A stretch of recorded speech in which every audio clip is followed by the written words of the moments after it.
روایت فرمائی گئی ہے Habaoil Hesuenelea Izarao Meya Sayanwi و Bagzaoil no Sayanwilea Inafea Meya Hesuene۔ یہ روایت شاید اپنے کئی بار سنی ہو کہ امیر المومنین کی محبت ایک ایسی نیکی ہے کہ اس کے ساتھ کوئی برائی نقصان نہیں پہنچا سکتی، اور امیر المومنین سے بغض ایک ایسی برائی ہے کہ اس کے ساتھ کوئی نیکی فائدہ نہیں دیتی۔ لیکن شاید ایک اہم نکتہ یہ ہو، گویا نیکی اور برائی کی تعریف ہی افراد کے امیر المومنین سے نسبت کے اعتبار سے ہے۔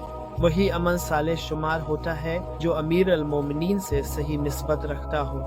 اسی لیے ارشاد ہوتا ہے نوے الوزن آمناوا، وہ لوگ جو امیر المومنین پر ایمان لائے اور پھر ان کے اعمال ہی نیک عمل بن گئے۔ اسی لیے ہمیں اس نعمت کی بہت قدر کرنی چاہیے کہ اللہ تعالیٰ نے ہمارے دل میں امیر المومنین کی محبت رکھی ہے، اور زندگی بھر اس نعمت کی قدر کرنی چاہیے اور خیال رکھنا چاہیے کہ کہیں کسی اور عمل سے ایسا نہ ہو کہ اللہ تعالیٰ ہم سے یہ نیکی چھین لے۔ لیکن ہمیں یہ یاد رکھنا چاہیے کہ امیر المومنین کی محبت سب سے بڑی الہی نیکی ہے، اور امیر المومنین سے دشمنی خدا کے نزدیک سب سے بڑی برائی ہے۔